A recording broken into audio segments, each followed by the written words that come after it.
teenagers focusing yet?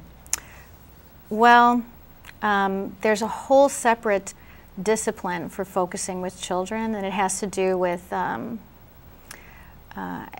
there are individuals who specialize, for instance, in focusing with infants, so pre-verbal. And then there's sort of a whole series of disciplines for that. So have I trained my children? No. Teaching teenagers focusing, I work with them in a focusing fashion all the time. I encourage them to develop that connection. But is it the same as like working with them the way I would with yoga, for instance?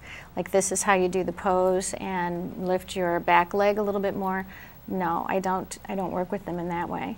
Because for me, working with young people, the point is that hopefully we haven't led them so far away from what's organic in them. And that what I really need to do is to listen and set an example. Be the role model. To be the role model by listening to myself, but also to understand that their way of listening to themselves might be different than mine. And so I need to be very sensitive to how they are doing that and to really affirm it and support it. Can you define focusing for our audience? Well, a definition of focusing would be simply being able to be in touch with, to connect with, listen to, and receive information from your whole body's knowing. Your whole body's knowing. And I would also add to be able to change the feelings in your body and the biochemistry through focusing. Well, actually that's not really one of the goals of focusing. I would think it would accomplish that. It does. But one of the most valuable principles that I think was most eloquently articulated by the teacher that certified me, Ann Weiser Cornell, in interrelationship focusing, is that in order to truly connect with what's wise inside of you, you need a complete and radical acceptance. So for instance, in my life, I have any number of challenges, including allopathic disease. And would I like it to be different? Yeah. Does it create challenges and obstacles in my life? Yeah. Does it take away some of the things that I used to enjoy? Yeah. If I put my awareness, it's pretty much the same principle that you use in the law of attraction. If I put my awareness on changing it, then I'm creating resistance. And I'm not as likely to be able to hear what my inner knowing wants to elevate. Well, where I'm talking about the change is once you know and understand your inner knowing and you follow through on your inner knowing, it relieves the stress, the tension. Absolutely. So the shift comes. Absolutely. You know, and that's how you know that you followed your inner knowing, is you experienced the shift. Yes, and that doesn't have to be the goal. Well, but it's the outcome. And there's different levels of change. So possibly I might even have misunderstood your question slightly, because and I continue to study all different.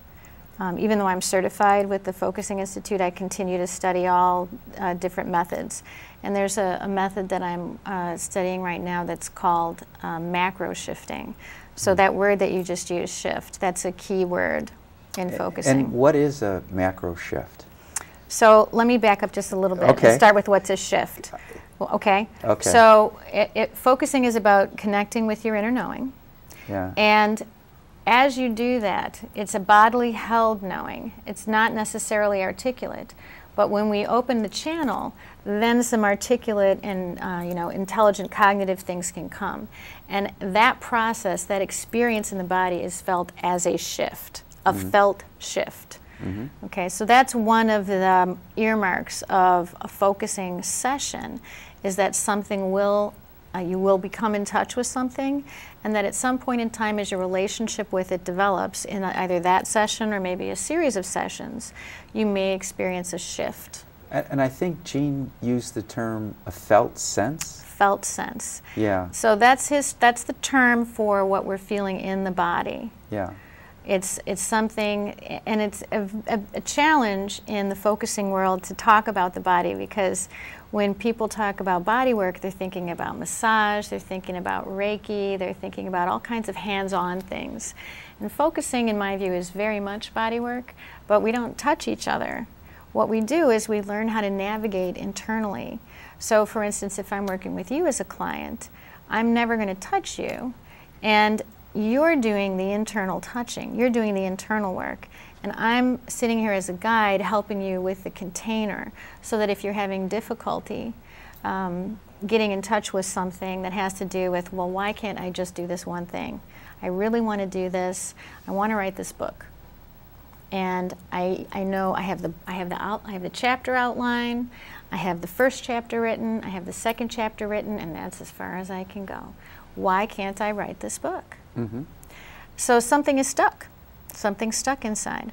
And there's going to be an inner knowing around it, and there's even an inner process that's what's sticking you. There's something inside that's not ready to move about chapter 3 or about the book in total. And so as a focusing guide, as someone who trains or is certified, then I sit with you and I help you to stay within the container of acceptance for whatever you're finding in there. How long does a focusing session last? Is there? It's really, I mean, for instance, you asked about focusing with my children. Yeah. I mean, those are really microbursts. Yeah. But as a paid focusing professional. And by the way, those microbursts can be very, very huge. Powerful can and be really huge. transformative. Right. Just the tiniest moment. And it can shift the whole energy between parent and child. Exactly. Yeah. And one of the toughest things for parents, I think, is to understand that when you deliver that microburst and you see this look on your child's face, like they don't quite get it, something's changing, that actually is the shift. And that the kids are actually going to come back and try to create comfort by trying to recreate the old situation. It doesn't mean the shift hasn't happened. You got to stick with it. You got to stay with it and just keep delivering that microburst. Keep delivering that microburst until the pattern changes. Because kids are all about creating safety. They want to survive. Is that the macro shift we're talking about? No, the macro shift. So in this method that I'm at the moment trying to learn, this practitioner calls the shift that we've been talking about, something that you might experience in a session, like a micro shift. Something that just helps you with that chapter. But what if you're the type of person who all your life you've wanted to be a writer? You have in the closet 15, I'm the wrong guy to use that. You're the wrong guy. Yeah, okay, I've got give me 4 one. books. Give me one that would work for you. What have you wanted to do all your life that you haven't done? Well, I'm running for mayor of Chicago now, so I haven't held political office yet. You've never held political office, but you're running, so that means you're not really blocked. You're trying. That's right. So I'm running against the Chicago machine. Good luck. Good luck. A lot of focusing every day, multiple times a day. Okay. No, we don't have to. How about this example? Yeah. I think it's an example that everybody can relate to, because whether you have a child or you've been a child, everybody knows child. We were all a child once. So somewhere along the line, maybe you learned to ride a bike. And maybe you learned to ride a bike with training wheels. That might have been the first step. So what was the goal of training wheels? The goal of training wheels was to increase your confidence and to help you keep your balance by creating more stability, so that you have 3 wheels in the back versus just 2 wheels, 1 and 2. As you progress in your confidence and your skill, one thing that might happen is that the training wheels might be raised so that they're not in direct contact, so that you have to have that experience of keeping balance, but you still have a container so that if you tip, you don't fall all the way over. So now you're learning about balance. And that a third shift might be when the training wheels come off and you're chugging down the road. So that's the macro. That's the macro. It's the whole series of shifts that gets you to the radical change. And the reason I was using writing as an example is that, as adults, we all have things that we've always wanted to do. that we never have. And